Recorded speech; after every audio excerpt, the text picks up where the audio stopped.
அப்படியே அவரை காப்பி அடித்து அவரை என்ன செய்தாரோ அதை அறிந்து உணர்ந்து புரிந்து அது நம்முடைய ஒரு ரோல் மாடலாக வைத்து நாம் ஓடக்கிடவோ நம்முடைய ஓட்டத்திலே என்று இங்கே அருமையான பக்தர் நமக்கு சொல்லுகிறார். இயேசு கிறிஸ்துவை நமக்கு முன்பாக தந்தது மாத்திரமல்ல, அவரை குறித்து 3 டைமென்ஷனல்ல 4 டைமென்ஷனில் நாம் அறிந்து கொள்ளத்தக்கதாக நற்செய்தி நூல்களிலும் அவருடைய வாழ்க்கையை குறித்து நாம் வாசிக்க அதை புரிந்து கொள்ள நமக்கு எழுதி தந்திருக்கிறார். அதோடு ஆண்டவர் நின்று விடாமல் அவ்வப்போது நமக்கு முன்பாக பார்த்து தெரிந்து கொள்வதற்காக நம்மை போன்ற பாடுள்ள மனுஷரை, ஆனால் ஆண்டவருடைய சித்தத்தை அறிந்து உணர்ந்து நடக்கிற சிலரை எப்போதும் நமக்கு அவர் அவ்வப்போது தருகிறார். தம்மை குறித்த தம்முடைய வழியை குறித்த அந்த ஒரு உணர்வை நமக்கு உண்டாக்கத்தக்கதாக பல முன்மாதிரியான மனுஷர்களை அவ்வப்போது தருகிறார். அதுவே அருமையான பெரியவர் புஷ்பராஜ் ஐயா அவர்கள் அப்படி நமக்கு ஒரு முன்மாதிரியான ஒரு மாடல் லைஃப் வாழ்ந்த ஒரு சிறந்த மாமனிதராக அவர்கள் இருந்தார்கள். அவருடைய வாழ்க்கை குறித்து அவருடைய காரியங்களை குறித்து ஏராளமாக பல சந்தர்ப்பங்களிலே பார்க்கின்ற வாய்ப்பு எனக்கு கிடைத்தது. குறிப்பாக அவர்கள் ப்ராப்பர்ட்டி ஆபீசராகவும் நான் பேராயராகவும் நெருங்கி பணியாற்றிய போது அவருடைய பல திறமைகளை பார்த்து நான் ஆச்சரியப்பட்டதுண்டு. வெரி வெரி தரோ. எந்த காரியமாக இருந்தாலும் அதை குறித்து அலுவலகத்தின் காரியத்தை அலுவலகத்தோடு நிறுத்தி விடுவதல்ல. திடீரென்று காலையிலே வருவார்கள், நான் இதை குறித்து இரவெல்லாம் யோசித்து பார்த்தேன் அப்படி சொல்வார்கள். இரவெல்லாம் யோசித்து பார்த்தேன், என்னுடைய காரியம் இப்படித்தான் இருக்க வேண்டும் என்று நான் நினைக்கிறேன் என்று சொல்லிக் கொண்டிருப்பார். நான் யோசிப்பதுண்டு. தன்னுடைய பொறுப்புகளை அப்படியே அலுவலகத்திலே ஃபைலை மூடி வச்சுட்டு போற ஒரு ஆள் அல்ல. அதை தொடர்ந்து யோசித்து யோசித்து எப்படி செய்யலாம், இதை எப்படி புரிந்து கொள்ளலாம், எப்படி செயல்படுத்தலாம் என்று யோசித்து காலையிலே ஓடி வந்து விடுவார்கள் சில காரியங்களிலே. அது மாத்திரமல்ல, சொல்லப்பட்டது போல எந்த காரியத்தையும் பிடிவாதம் படித்து இப்படித்தான் என்று நிற்க மாட்டார்கள். முதலாவது நான் அவர்களை சந்தித்த போது நான் மேலச்சவனிலே குருவானவராக இருந்தேன். வீட்டுக்கு வந்தார்கள், வந்து தன்னை அறிமுகப்படுத்திக் கொண்டார்கள். சொன்னார்கள், நீங்க படிக்க போயிட்டீங்க, அப்பதான் என்னுடைய மகளுக்கு உங்க தம்பிய திருமணம் பேசி இருக்கிறோம். அதில் முன் காரியங்கள் எல்லாம் நின்று செய்தது என்னுடைய தங்கச்சி திருமதி ஜாக்லின் அவர்களும் தான் தேவதாஸ் அவர்களும் அந்த காரியத்தை முதலாவது பேசி எல்லாம் செய்திருக்கிறார்கள். நான் ஊருக்கு வந்த உடனே என் தங்கச்சி, எங்க அண்ணன் வந்துட்டாங்க, அவங்க மேலச்சவர்கள் இருக்காங்க, இனிமேல் என்ன காரியனாலும் அவங்கள்ட்ட கேட்டுடுங்க அப்படின்னு சொல்லியாச்சு. அதனால உங்க தங்கச்சி இப்படி சொல்லிட்டாங்க, ஆனா இனிமே எதுனாலும் நம்ம 2 பேர் தான் பேசிட்டணுமா அப்படின்னு வந்தார்கள். ஒரு சின்ன ஒரு டீட்டெயில் பேசிட்டு இருந்தாங்க. சின்ன காரியம், கல்யாண காரியம், நாங்கள் இவ்வளோ ரூபா ரொக்கம் கொடுப்போம், அப்போ நீங்கள் இவ்வளோ பழம் கொடுக்கணும் அப்படின்ட்டு சின்ன டீட்டெயில், சும்மா டிஸ்கஷன் அக்கராஸ் த டேபிள் கேஷுவலாக உட்காந்துட்டு. அப்போ நான் சொன்னேன், மாமா சரி நீங்கள் பழம் கொண்டு வருவீங்க சொன்னீங்க, நீங்கள் அத்தனாயிரம் லட்டு கொண்டு வரணும், அவ்வளோ முறுக்கும் கொண்டு வரணும், அதை சொல்லலையான்னு சிரிச்சிட்டேன். எனக்கெல்லாம் பொம்பளை பிள்ளைகள் தான் இது வரைக்கும் கல்யாணம் கட்டியிருக்கேன், நீங்கள் தமிழ்வார் கல்யாணம் பார்த்துருக்கிட்டீங்க, இல்லை உங்களுக்கு அது நல்லா தெரியுது, ஆனால் இந்த நம்பர் பேச்சை விட்டுருவோம். இங்கே ஒரு தார் பழம் கொண்டாங்க, நான் ஒரு 2 கிலோ ஸ்வீட்டு கொடுக்கேன், அவ்வளோதானே, இதில் எதுக்கு நம்ம பேசுவானு ஒரு பெரிய ஃப்ரெண்ட் ஆயிட்டாங்க. அப்படி ஒரு சின்ன காரியமாக இருந்தாலும் ரொம்ப பாசிட்டிவாக எடுத்து அவர் சிரிப்போடு ரொம்ப கேஷுவலா, ஆனால் காரியங்களை ரொம்ப ஆன்கோயிங், இனிமேல் செய்ய வேண்டியது என்ன, பாசிட்டிவாக செய்யக்கூடிய பல தன்மைகள் அவற்றில் உண்டு. இப்படியாக பல காரியங்களே அவர்களுடைய திறமைகளை அவர்கள் பிறருக்காக பயன்படுத்தியது நான் பார்த்திருக்கிறேன் சொன்னார்கள். இது போன்ற சிவக்கூட்டங்கள் நாம் கூடுவதனுடைய நோக்கம், அவர்களை நாம் நினைவு கூறுகிறோம், அவருடைய சிறந்த பண்புகளை நாம் சொல்லி ஆண்டவருக்கு மகிமைப்படு செலுத்துகிறோம், அவருடைய பண்புகளையும் அவருடைய காரியங்களையும் நாம் நினைவு கூறுவதனுடைய நமக்கு இதனால என்ன பிரயோஜனம் என்ற ஆஸ்பெக்டிலையும் நாம் அடிக்கடி யோசிக்கணும். எல்லாருமா கூடி புஷ்பராஜ் ஐயாவை பற்றி புகழ்ந்து பேசிட்டு அப்படியே போறதற்காக இப்படி ஒரு கூட்டத்தை நாம் கூட்டுவதில்லை. இது அவர்களுக்காக கூட்டப்பட்ட கூட்டம் அல்ல, இது இருக்கின்ற நமக்காக இது கூட்டப்படுகின்ற கூட்டம். அவருடைய அருமையான துணைவியார், பிள்ளைகள், பேரப்பிள்ளைகள், இவர்களுக்காக மாத்திரமல்ல, அவருடைய நினைவிலே அவர்களை நினைவு கூர்ந்து இன்று வந்து கூடியிருக்கிற நண்பர்கள், உறவினர்கள், இவர்களாக இதன் மூலமாக அன்றைய நான் என்ன கற்றுக்கொள்ள முடியும், இதன் மூலமாக நீர் எனக்கு தருவது என்ன? ஒரு மேகம் போன்ற திரளான சாட்சி. இது அவர்களை பார்த்து அவர்களை புகழ்ந்து, அங்கே அவர்கள் இருக்கின்றார்கள், நான் இங்கே இருக்கிறேன், அவர்கள் அப்படி இருந்தார்கள், நான் இப்படி இருக்கிறேன் என்று சொல்லி போவதற்காக அல்ல. அவர்களிலே ஆண்டவரே நான் என்னுடைய வாழ்க்கைக்கு நான் என்ன கற்றுக்கொள்வது, அவர்களுடைய வாழ்க்கையினுடைய சவால் என்னுடைய வாழ்க்கையிலே என்ன மாற்றத்தை, என்ன காரியங்களை உருவாக்க வேண்டும் என்று அப்படி யோசிப்பதுதான் இந்த கூட்டணியின் மூலமாக ஆண்டவர் உங்களிடத்தில் எதிர்நோக்குகிற காரியம் என்று சொல்லலாம். அப்படி ஒருவேளை நாம் யோசிக்க ஆரம்பிப்போம் என்றால், பார்க்கிற ஒவ்வொருவரும் ஆண்டவர் நமக்கு தருகின்ற ஒரு லேர்னிங் மாடலாக நாம் உபயோகிக்க நாம் அழைக்கப்படுகிறோம். அதுக்காகத்தான் ஆண்டவர் தன்னுடைய திருமுறையிலும் வெறும் சட்டத்திட்டங்களே என்று வரிசையா சொல்லி நம்பர் போட்டு சொல்லாதபடி அங்கேயும் அநேக மக்களை வாழும்படியாக நம்முடைய கண் முன்பாக வாழ விட்டிருக்கிறார். திருமுறையிலே ஆண்டவர் ஒரு ரூல்ஸ் அண்ட் ரெகுலேஷன்ஸ் மாத்திரம் சொல்லல. ரூல்ஸ் அண்ட் ரெகுலேஷன்ஸ் புக்கெல்லாம் எடுத்து பார்த்தீங்கன்னா கவர்மெண்ட் இஷ்யூ பண்ணும்போது அது தலையே பிச்சுட்டு வந்துடும். இங்கே ஆண்டவர் அப்படி ரூல்ஸ் அண்ட் ரெகுலேஷன்ஸ் சொல்லி இருக்கிறார். ஆனால் முக்கியமாக நமக்கு முன்பாக அங்கே மக்கள் வாழ்ந்து அவர்கள் செயல்பட்டு அவர்கள் செல்லும்படியாக அவர் முன்பாக அவருடைய காட்டுகிறார். போயிட்டே இருக்காங்க நமக்கு முன்பாக. அதான் அந்த திரளான சாட்சி மேக நின்றுட்டே இருக்காது, மூவ் பண்ணிக்கிட்டே இருக்கு. பார்த்தீங்கன்னா அவர் சொல்லுகிற தருகிற ஒவ்வொருவருடைய வாழ்க்கையும் நீ பார். தாவீது இதை பார், இது மோசே இவரை பார், இது ஆபிரகாம் இவரை பார், இது நோவா, இது யோனா என்று ஒவ்வொரு மனிதரை குடும்பங்களை அங்கே காட்டுகிறார்.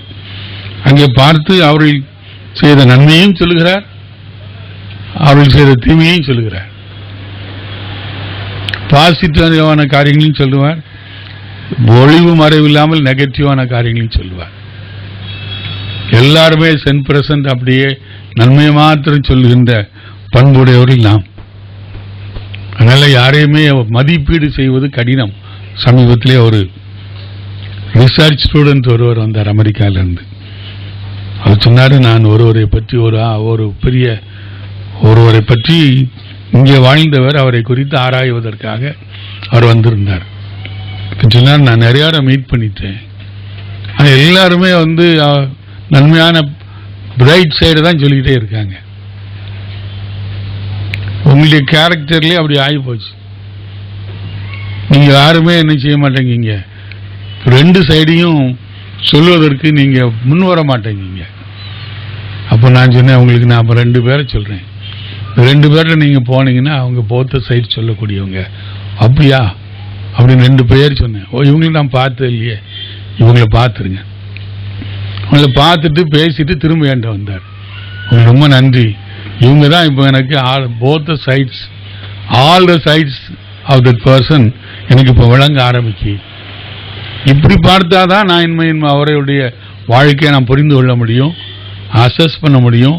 அதனால உங்களுக்கும் உலகிற்கும் கிறிஸ்தவ வழியிற்கு பிரயோஜனம் உண்டாகும் என்று சொல்லிவிட்டு போனார்.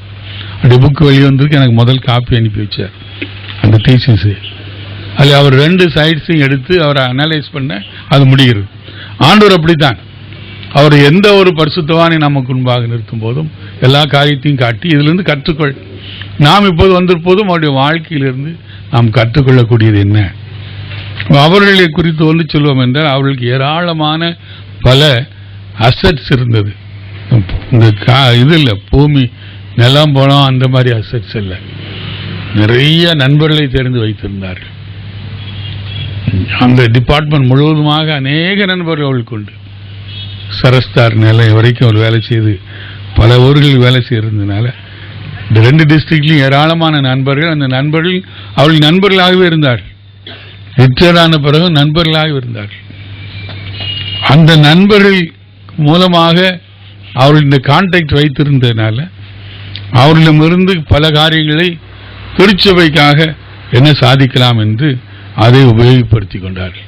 எனக்கு அவரை தெரியும் இவரை தெரியும் சொல்லுறதல்ல, அது தெரிந்தவரை போய் பார்த்து அவர் மூலமாக திருச்சபைக்கு இன்றைக்கு என்ன நன்மை கிடைக்கும், இன்றைக்கு அந்த என்னுடைய கான்டாக்ட் எப்படி நான் ஆண்டவருக்கு பிரயோஜனமாக நான் பயன்படுத்த முடியும். இப்போ நம்ம எல்லாருமே இந்த உலகத்தில் வாசிக்கிறோம். we don't live in isolation. நம்ம யார்த்தனும் தனித்தனி செல்லில் குடியிருக்கல, மக்கள் மத்தியில் தான் குடியிருந்து கொண்டு இருக்கிறோம். பல மக்கள் தொடர்புகள் நமக்கு உண்டு. இந்த மக்கள் தொடர்புகளை எப்படி ஆண்டுடைய நாமத்திற்கு மகிமையாக, எப்படி பொதுநல வாழ்க்கையில பொது நன்மைக்கு பிரயோஜனமாக நாம் பயன்படுத்த முன் வருகிறோம். இது நாம் அதிகமாக சிந்தித்து பார்க்க வேண்டும். எனக்கு ஆண்டவர் தந்திருக்கிற உறவுகளை தொடர்புகளை அதன் மூலமாக இருக்கின்ற அந்த ஒரு இன்ஃப்ளூயன்ஸ், இதை எப்படி நான் ஆண்டவருடைய நாமத்துக்கு மகிமையாக நான் பயன்படுத்துகிறேன், பிறருக்கு பிரயோஜனமாக நான் பயன்படுத்துகிறேன்.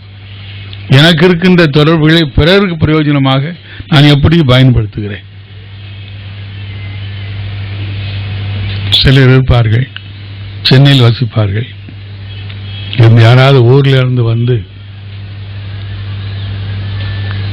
அண்ணாச்சியர் மாமா சித்தப்பா நான் இந்த மாதிரி படிச்சிருக்கேன், இதெல்லாம் நான் என்னுடைய சர்டிபிகேட்ஸ், ஏதாவது வேலை வாய்ப்புகள் பற்றி நீங்கள் சொல்ல முடியுமா என்று இன்றைக்கு இல்லை, ஏறக்குறைய 50 வருடங்களாக உள்ள காரியங்களை யோசித்து பார்க்கும்போது உடனே அவனுக்கு ஒரு டீ வாங்கி கொடுத்து, இப்போ இங்கேயே ஒருத்தருக்கும் வேலை கிடையாது, இன்னைக்கு சாயங்காலம் ட்ரெயினில் ஏறி ஊருக்கு போயிரு, வேலை தேடி சென்னைக்கு வந்தியா, 50 வருஷமா இப்படி வாழ்க்கை பூரா வந்தவங்களெல்லாம் திருப்பி அனுப்பினவங்க இருக்கிறாங்க. ரிட்டையர் ஆக மட்டும் அவர்கள் யாருக்குமே எந்த விதத்திலும் எந்த கான்டாக்டையும் பயன்படுத்தி ஒரு வழியை சொல்லி கொடுத்து நீ இப்படி செய், இங்கே போ, இவரை பாரு, இந்த பரீட்சை எழுது சொல்லவே மாட்டாங்க. இவன் வேற இங்கே வந்துட்டு நாமே இங்கே உட்கார்ந்துட்டு இருக்கோன்னா இவனுக்கு எப்படி உதவி செய்ய முடியும்.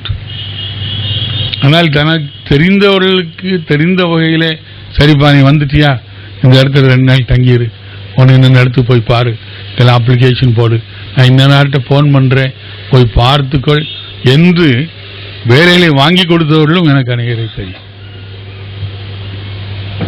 ஒருவர் எனக்கு தெரியும், எல்லா ஜாதியை சேர்ந்தவங்களும் அவரை பற்றி சொல்லும்போது எனக்கு இவர் தான் வேலை வாங்கி கொடுத்தாரு, இவர் தான் என்னுடைய அண்ணனுக்கு வேலை வாங்கி கொடுத்தாரு, இவர் தான் எனக்கு இந்த பாதையை சொல்லி இந்த பரீட்சை எழுதி சொன்னார், இன்னைக்கு நான் இந்த இடத்துல இருக்கேன்னா அவர் தான் காரணம். அவர் ரிட்டையர் ஆகி இன்னைக்கு நான் நினைக்க 30 வருஷம் 25 வருஷம் இருக்கலாம், இன்றும் அவர் சொன்னால் அங்கே உடனே நடக்கும். அவர் சென்ட்ரல் கஸ்டம்ஸில் இருந்தார், இன்றைக்கு அவர் ஃபோன் பண்ணி சொல்லியாச்சுன்னா ஏர்போர்ட்டில் இறங்கி வரும்போது வந்து அழைத்து உட்கார வச்சு அங்கே அனுப்பக்கூடிய பல நண்பர்கள் இன்னும் அவருக்கு இருக்கிறாங்க அந்த டிபார்ட்மெண்ட்லன்னா. அவருக்கு வைத்து கொண்ட பிறருக்கு செய்து கொண்டே இருந்த உறவு, அவருடைய கிராமத்திலிருந்து அவர்கிட்ட வந்து அவருக்கு பார்த்த அவரை சந்தித்த பலருடைய பிள்ளைகளுக்கு நண்பர்களுக்கு அவர் உதவி செய்து கொண்டே இருந்திருக்கிறார். ஆனால் இன்றைக்கு 25 வருஷங்கள் ரிட்டையர் ஆனாலும் அவருடைய சார்ன்னு சொல்லக்கூடிய பலர் அங்கே இருந்து கொண்டிருக்கின்றார்கள். தனக்கு கிடைத்த அந்த ஒரு அசட், ஒரு உறவுகளை, தனக்கு இருக்கின்ற நாலேஜை, கான்டாக்டை பலரை உருவாக்குவதற்காக பயன்படுத்தி கொண்டே இருக்கிறவர். பிரியமானவர்களே, அருமையான ஐயா புஷ்பராஜ் அவர்கள் தனக்கு இருந்த அந்த நல்ல உறவுகளை பிற நன்மைக்காக, திருச்சபையினுடைய நன்மைக்காக பயன்படுத்துகின்றவர்கள். அது நமக்கு இருக்கின்ற எளிய நிலையில, நமக்கு இருக்கின்ற சிறிய உறவுகளை கூட பிறருடைய பெரிய நன்மைக்காக பயன்படுத்த அது நமக்கு ஒரு சவாலாக இருக்கின்றார்கள். இரண்டாவது அவர்களை குறித்து சொல்வோம் என்றால், அவர்கள் எப்போதும் உழைக்க வேண்டும் என்பதில் அதிக திட்டமாக இருப்பாங்க. எத்தனை வருஷமாக அவர்களுக்கு சுகர் இருக்கு, ஹார்ட் அட்டாக் வந்து ஒரு தடவை 2 தடவைலாம் வந்திருக்கு. எனக்கு தெரியும், வீட்டில் இருக்கிற எல்லாரும் தயவுசெய்து வீட்டில் இருங்க, எளிமை நீங்கள் எங்கேயும் போக வேண்டாம்னு சொல்லிகிட்டே இருப்பாங்க. இது சும்மா முடங்கி கிடக்கிறதுக்கா இருக்கும். எனக்கு கொஞ்சம் சேர்ந்து எளிமை வந்துடுவாங்க. அவர்களுக்கு இருந்த பலவீனங்களை, அவளுக்கு இருந்த பல இது வச்சிருந்தா அப்படியே பொம்மை பொத்திக்கிட்டே அப்படியே மெதுவாக நடந்து கோயில் வரைக்கும் தான் போவேன், மெதுவாக வீட்டுக்கு நடந்து வருவேன், பார்த்து தான் கிராஸ் பண்ணுவேன் அப்படின்னு சொல்லிட்டு இருந்திருக்கலாம். அப்படியே இல்லை, நான் ஏதாவது ஒன்று செய்து கொண்டிருக்க வேண்டும், I must be doing something என்று செயலாற்றி கொண்டிருக்கிற ஒரு செயல் வீரராக அவள் இருந்தார்கள். எனக்கு போய் அங்கங்கே நான் அங்கே போய் பிஸ்னஸ் பார்த்து வந்தேன், எனக்கு அதுக்காக இதுக்காக ஒன்றே நின்றல. அவர்கள் செய்த பணிகள் எல்லாமே பிற நல்ல பணிகள் அல்லவா. அதிலே அவர்கள் அந்த வேலை செய்த காலமெல்லாம் தன்னுடைய பலவீனங்களை யோசிக்கவே மாட்டாங்க, ஓடி வந்து ஏதாவது செய்து கொண்டே இருக்க வேண்டும் என்று அவர் நினைப்பார்கள். ஒரு நண்பர் ஒருவர் 3 தடவை ஹார்ட் அட்டாக் வந்தவர், டாக்டர் சொல்லி பேசக்கூடாதும்பார்.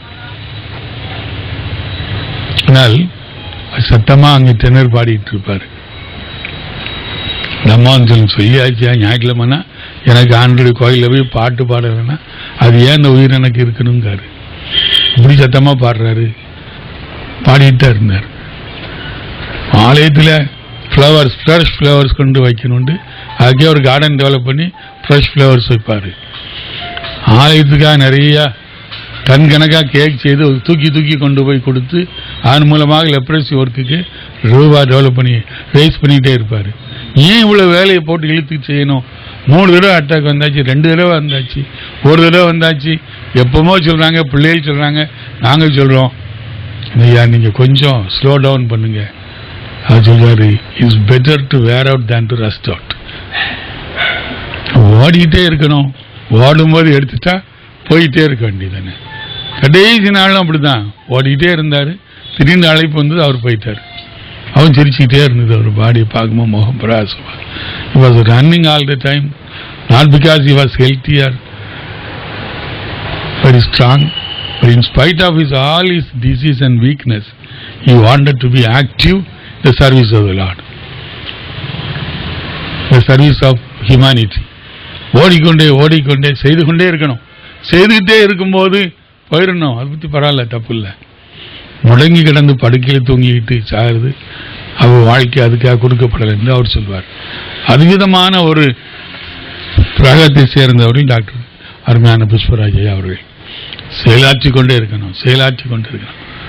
அந்த இதெல்லாம் யோசித்தேன்னா நான் வீட்டை விட்டே வெளியேற முடியாது, சேர விட்டு எழும்ப முடியாது என்று செயலாற்றும்படியாக நம்ம சின்ன காரியங்கள் எல்லாம் சொல்லிட்டு பங்கேற்க நான் விரும்புகிறேன். பையனுக்கு பரீட்சை இருக்கு, அப்படியா, பெரிய பரீட்சை கண்டிப்பா இருக்கணும், மந்த்லி டெஸ்ட். அது பையன் என்ன படிக்கான், 2ஆ படிக்கான், அதனால கோயிலுக்கு வரல. 3 வாரமா நான் வரல. பாத்தீங்களா, பையனுக்கு உட்காந்து 3 வாரம் கோச் பண்றேன். செலவிடுகிற இந்த சமயமும் நமக்கும் அவனுடைய நாமத்திற்கும் அது மிகுந்த ஆசீர்வாதமாய் அமையும். அருமையான அவருடைய குடும்பத்தினரை ஆண்டவர் இன்னும் அதிகமாக தம்முடைய பலத்தினால் ஆசீர்வாதத்தினால் நிரப்பியல்ல நாம் அனைவருமே ஜெபிக்க கடமைப்பட்டவர்கள்.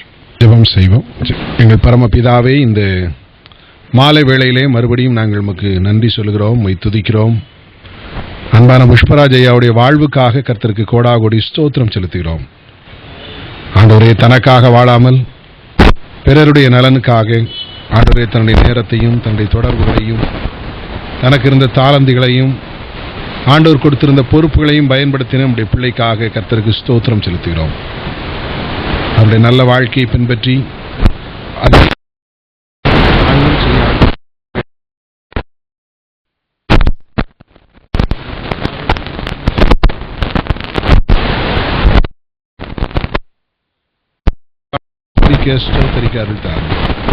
பிள்ளைகள் ஒவ்வொருவருக்காக குடும்பங்களுக்காக ஜெபிக்கிறோம். ஒவ்வொருவரையும் நீர் ஆசீர்வதியும் சாமி. 1000 தலைமுறை மட்டும் இரக்கம் செய்கிற ஆண்டவர் பிள்ளைகளையும் பிள்ளைகளின் பிள்ளைகளையும் தலைமுறை தலைமுறையாய் நீர் ஆசீர்வதிக்க வேண்டும் என்று நாங்கள் ஜெபிக்கிறோம்.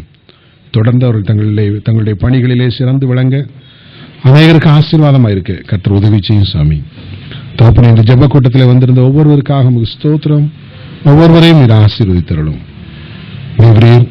புஷ்பராஜ் ஐயாவை போல சிறந்த நல்ல கிறிஸ்தவ பொறுப்பாளர்களை ஆண்டவரே நீர் எங்களுடைய கண்ட்ரியில எங்களுடைய நாட்டிலே நீர் ஏற்படுத்த வேண்டும் என்று நாங்கள் ஜெபிக்கிறோம். சிறந்த தாசில்தார்கள் ஆண்டவர் எங்களுடைய பகுதிகளிலே இருந்து ஆண்டவர் நல்ல கிறிஸ்தவ விசுவாசத்திலேயும் பண்பிலேயும் உள்ள